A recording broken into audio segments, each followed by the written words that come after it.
En moins de 4 heures, une tentative de putsch s'est effondrée, laissant derrière elle un silence lourd et une certitude nouvelle. Ce qui devait neutraliser un homme a produit l'effet inverse. Une peur fissurée, une mobilisation spontanée et un pouvoir de contrainte soudain rendu inopérant par la cohésion populaire.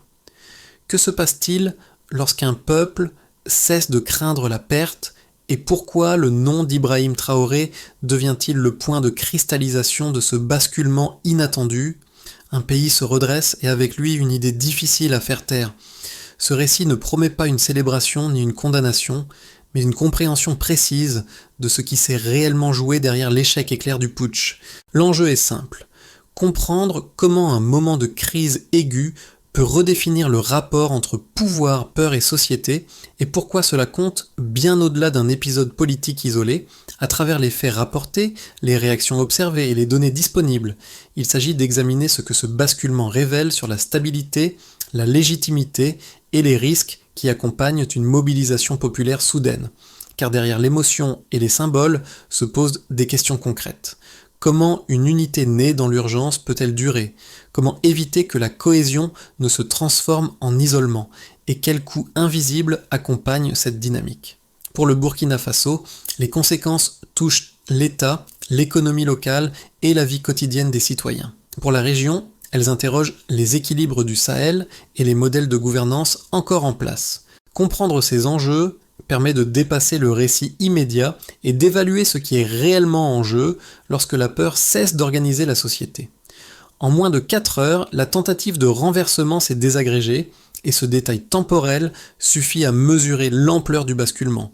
Selon les estimations locales relayées après les faits, près de 78% des Burkinabés déclarent aujourd'hui faire confiance à leurs forces armées, un niveau impensable avant 2022 et révélateur d'un changement profond.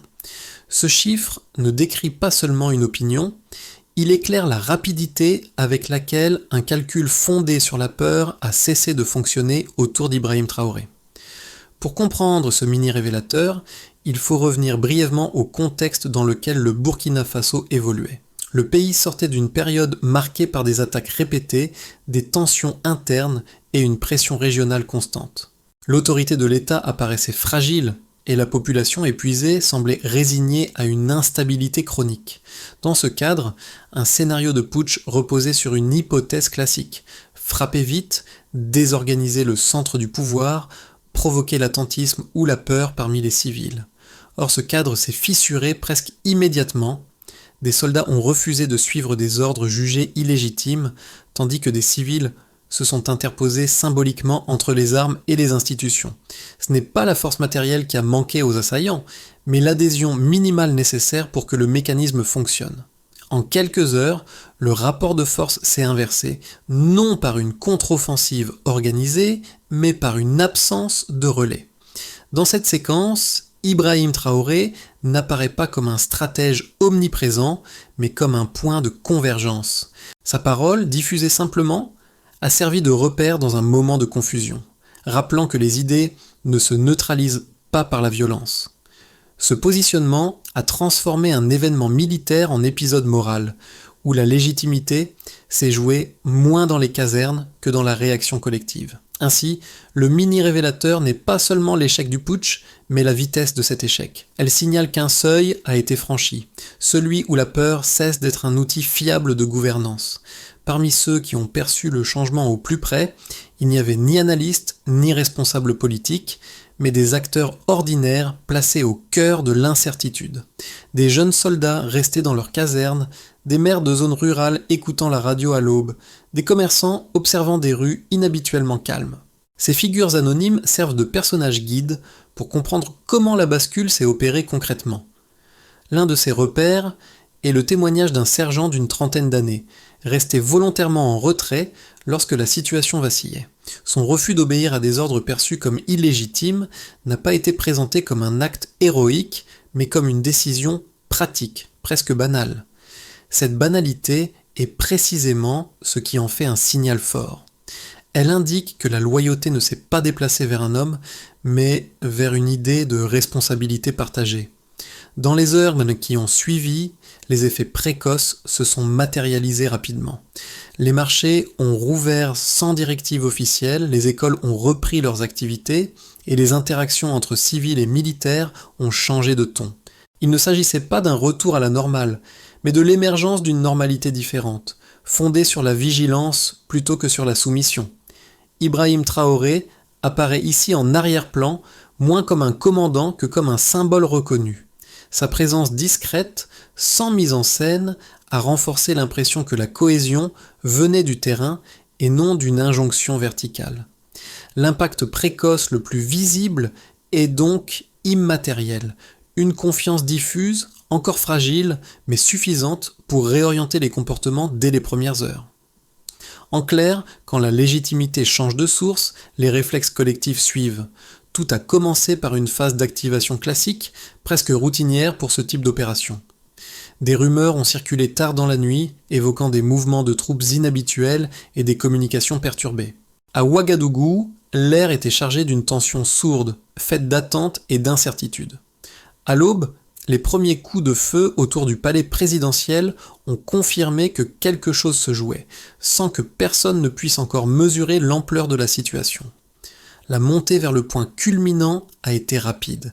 Les assaillants ont cherché à reproduire un scénario éprouvé, frapper vite, occuper les points stratégiques, couper l'information et provoquer la paralysie. Pendant quelques heures, le pouvoir semblait suspendu, comme si l'issue dépendait d'un enchaînement mécanique déjà écrit. Dans ce type de moment, la peur agit habituellement comme un accélérateur, incitant les civils à se retirer et les forces hésitantes à attendre l'issue. C'est précisément là que la trajectoire a dévié. Au lieu du vide attendu, les putschistes ont rencontré une inertie inhabituelle. Des soldats ont choisi de rester en retrait, refusant de s'engager dans une dynamique dont ils ne partageaient pas le sens. Des civils se sont rassemblés, non pour attaquer, mais pour occuper symboliquement l'espace, rendant toute escalade plus coûteuse. Cette résistance diffuse n'a pas pris la forme d'un affrontement, mais d'un refus collectif de jouer le rôle assigné. Le point de bascule est intervenu lorsque la tentative de prise de contrôle n'a trouvé aucun relais décisif. En moins de 4 heures, la structure du putsch s'est effondrée sur elle-même, privée de soutien et de légitimité. Ibrahim Traoré est alors apparu publiquement, sans mise en scène, entouré d'hommes visiblement éprouvés. Son message, simple et presque calme, a circulé rapidement, filmé par des téléphones et relayé de bouche à oreille. Il ne s'agissait pas d'un appel à la violence, mais d'une affirmation. Un mouvement porté par une idée ne s'arrête pas par la force. Les répliques ont été immédiates. Les marchés ont rouvert, les transports ont repris et les interactions quotidiennes ont retrouvé une fluidité inattendue. Aucun décret n'a ordonné ce retour, aucune loi n'en a fixé les modalités. Il s'est imposé comme un réflexe collectif, signe que la peur avait cessé de structurer les comportements. Ce qui devait être un choc déstabilisateur est devenu un révélateur de cohésion. La séquence se termine sur un paradoxe durable. L'événement, conçu pour affaiblir le pouvoir, l'a consolidé symboliquement en exposant ses fondations sociales. La tentative de renversement n'a pas seulement échoué, elle a modifié la perception de ce qui est possible lorsque l'adhésion disparaît. Ce sont ces répliques, plus que l'événement lui-même, qui continuent de façonner la trajectoire du pays. Avant cette séquence, la relation entre institutions et population reposait sur une base fragile, marquée par la méfiance et l'attentisme. Après l'échec du putsch, plusieurs indicateurs ont basculé en peu de temps. Ce passage d'un équilibre instable à une dynamique plus confiante constitue le premier delta mesurable, souvent cité par les observateurs proches du terrain autour d'Ibrahim Traoré. Un premier indicateur concerne la confiance dans les forces armées nationales. Les estimations locales évoquent 78% de citoyens déclarant aujourd'hui leur confiance. Ce pourcentage indique un renversement rapide du rapport peur-légitimité dans l'espace public. Avant 2022, un tel niveau semblait hors d'atteinte, tant l'institution militaire était associée à l'incertitude plutôt qu'à la protection. La hausse n'est pas présentée comme un trophée politique, mais comme un symptôme. La peur a perdu son efficacité, comme levier de contrôle.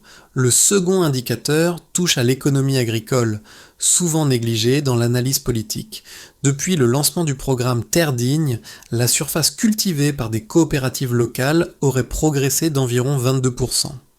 Cette augmentation reflète une réappropriation collective du sol et des circuits productifs.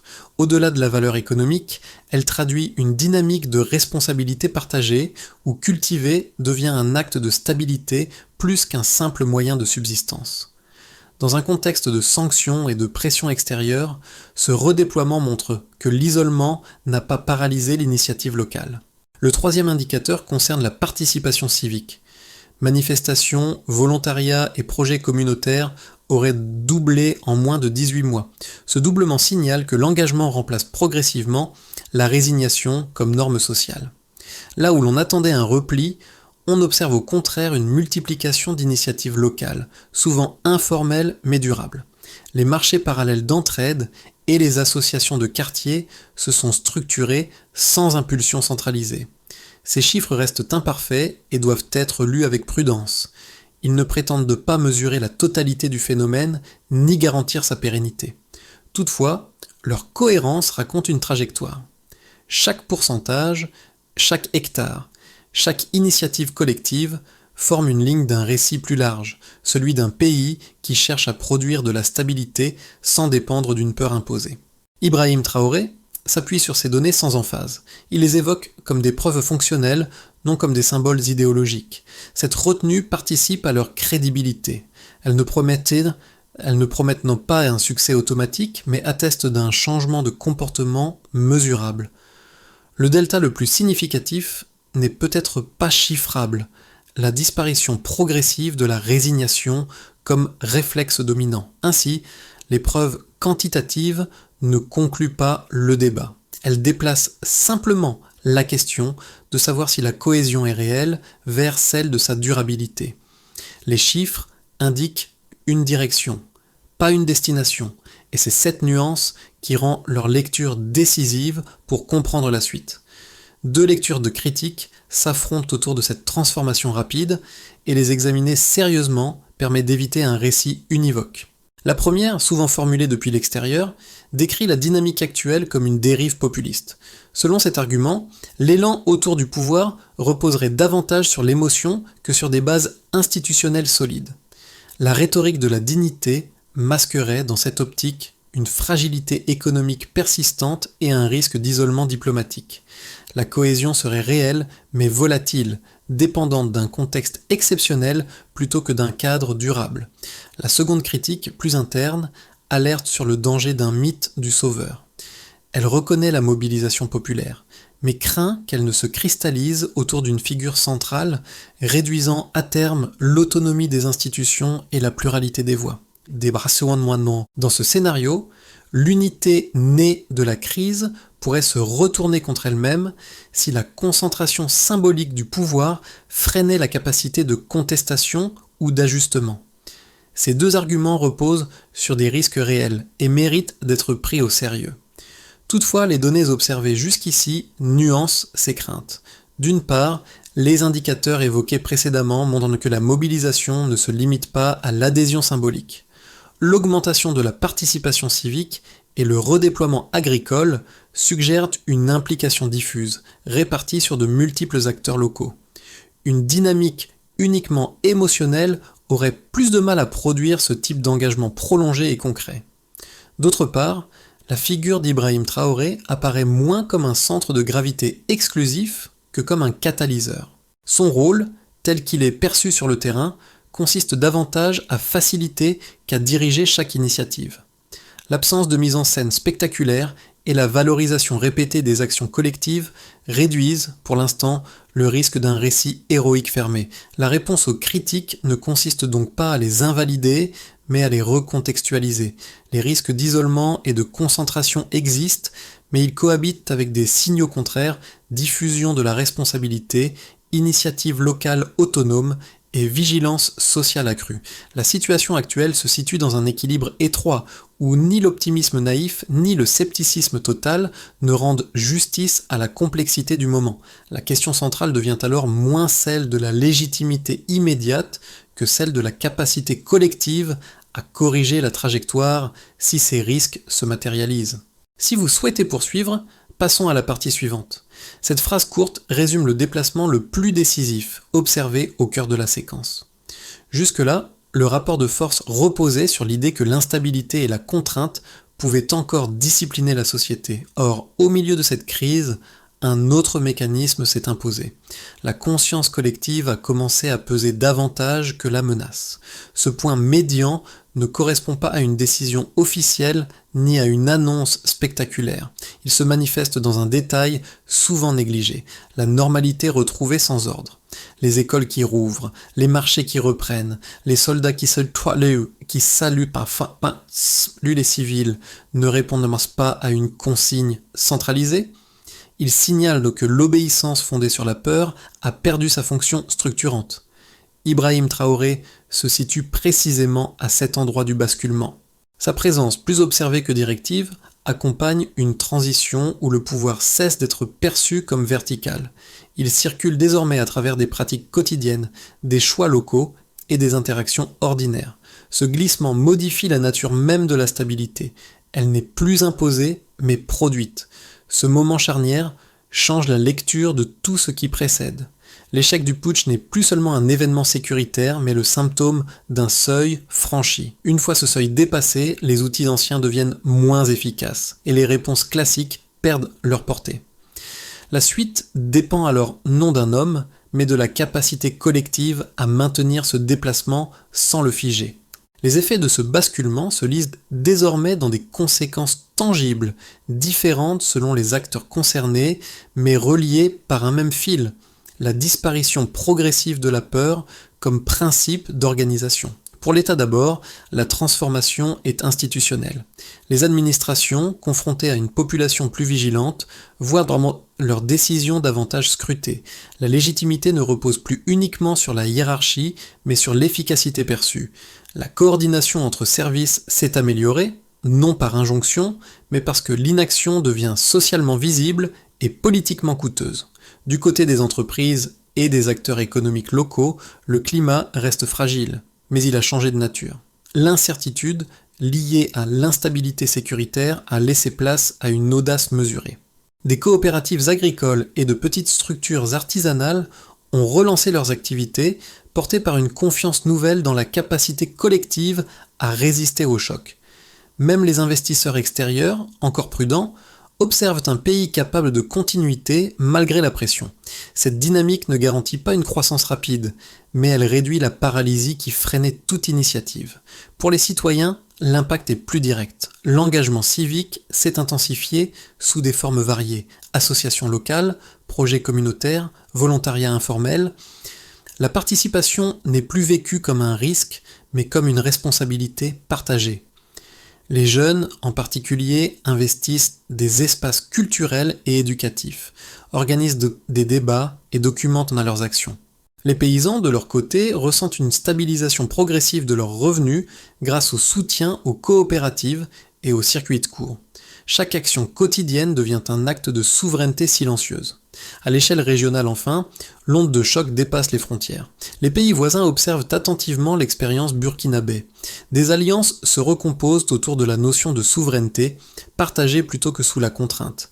Cet effet Traoré, souvent évoqué dans les cercles diplomatiques, ne tient pas à une exportation idéologique directe, mais à l'exemple d'une cohésion produite de l'intérieur. La stabilité du Sahel apparaît alors moins dépendante des puissances extérieures que de la capacité des sociétés locales à maintenir leurs liens.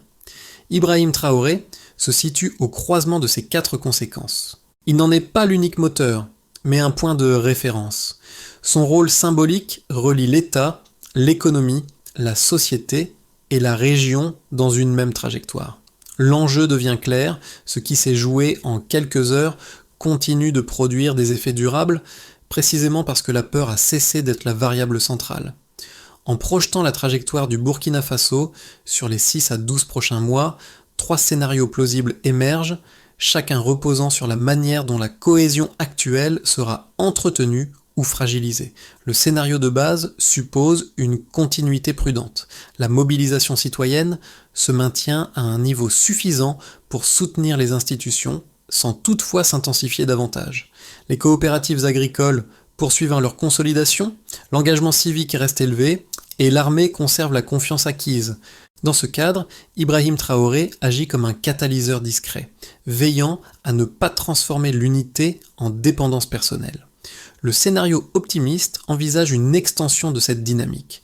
La cohésion interne s'élargit et inspire d'autres sociétés du Sahel, favorisant des formes de coopération régionale fondées sur la confiance plutôt que sur l'intimidation.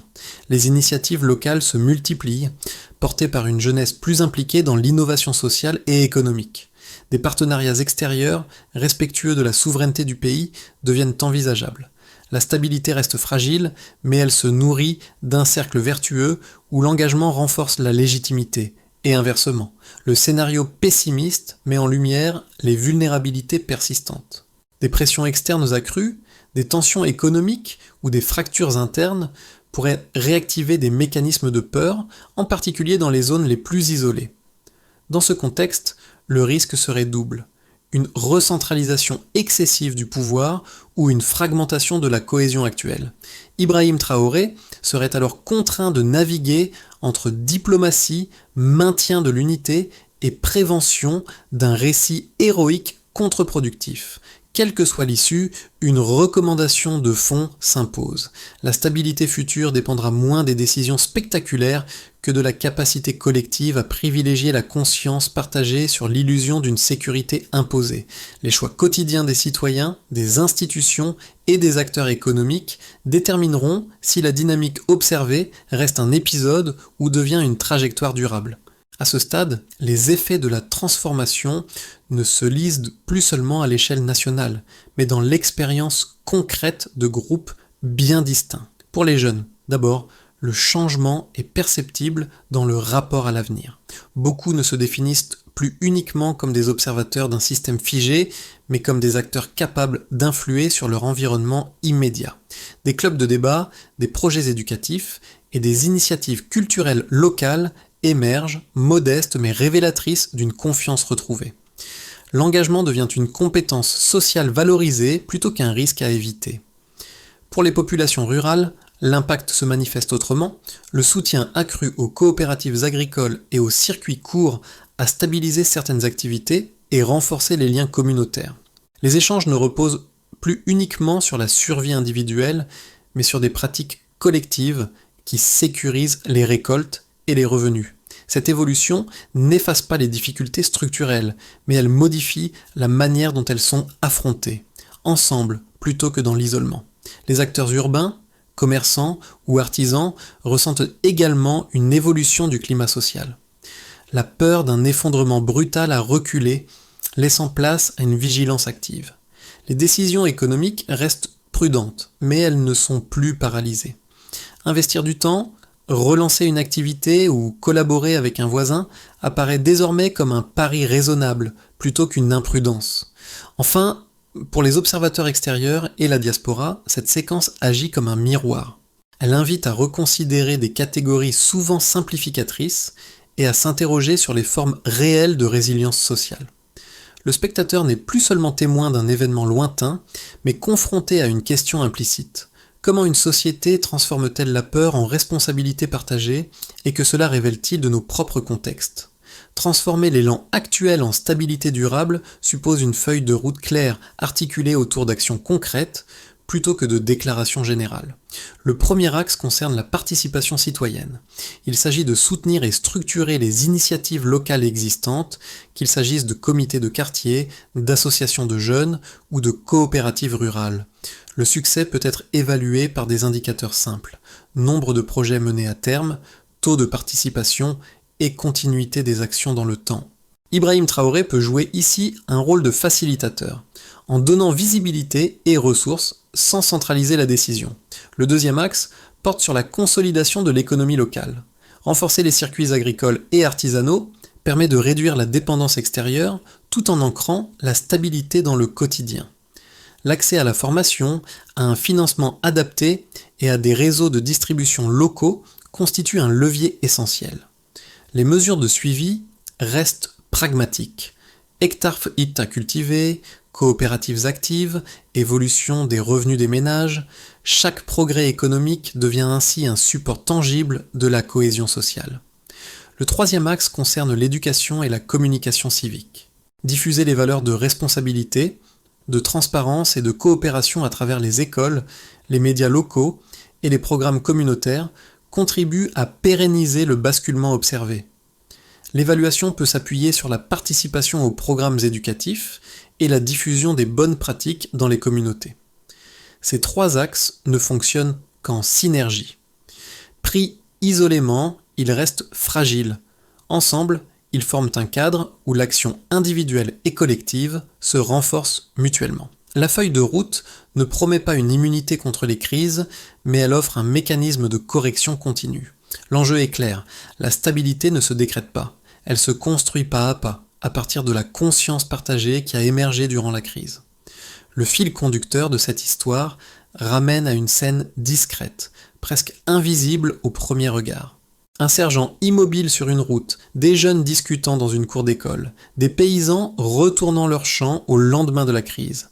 Ces images ordinaires forment le motif rappelé ici, celui d'une cohésion née du terrain et non d'un ordre imposé. Elles expliquent pourquoi l'événement initial a laissé une trace plus profonde qu'un simple échec politique. Dans ce cadre, Ibrahim Traoré apparaît moins comme un héros central que comme un point de résonance. Son rôle tient à ce qu'il reflète une dynamique déjà à l'œuvre, plutôt qu'à l'avoir créée de toutes pièces. Cette position limite la tentation du mythe solitaire et renforce l'idée que la stabilité repose sur des gestes partagés, répétés, parfois silencieux. La dignité évoquée dans les discours se matérialise alors dans des pratiques quotidiennes, modestes mais persistantes. Le rappel émotionnel n'est pas celui de la victoire, mais celui de la conscience. Une société a découvert qu'elle pouvait refuser la peur sans sombrer dans le chaos. Cette découverte reste fragile et réversible, mais elle constitue un acquis symbolique puissant. La cohésion devient une responsabilité, pas un réflexe. C'est ce motif, plus que l'événement lui-même, qui continue d'habiter la trajectoire du pays et d'interpeller ceux qui l'observent de l'extérieur. La séquence observée au Burkina Faso dépasse le cadre d'un événement politique ponctuel. Elle invite à une réflexion plus large sur la manière dont les sociétés réagissent lorsque la peur cesse d'être le moteur principal de l'ordre. Les symboles, les discours et les figures publiques comptent, mais ils ne prennent sens que s'ils résonnent avec des pratiques concrètes et partagées. C'est à ce niveau que l'expérience burkinabé interpelle, bien au-delà de ses frontières. Ibrahim Traoré reste une figure de référence dans ce processus, non parce qu'il incarne une solution définitive, mais parce qu'il renvoie à une question universelle. Comment un pouvoir peut-il accompagner une conscience collective sans la confisquer ? Cette question concerne autant les citoyens que les observateurs extérieurs, les décideurs comme les analystes. Elle oblige à sortir des jugements rapides pour examiner les mécanismes réels de la cohésion sociale. L'invitation finale n'est donc pas à adhérer ou à rejeter un modèle, mais à dialoguer avec ce qu'il révèle. Quelles formes de responsabilité partagée sont possibles dans nos propres contextes ? Jusqu'où une société peut-elle aller lorsqu'elle choisit la vigilance plutôt que la résignation ? Et surtout, comment maintenir cette dynamique sans la figer dans un récit clos ? La discussion reste ouverte, et c'est peut-être là son enjeu le plus précieux.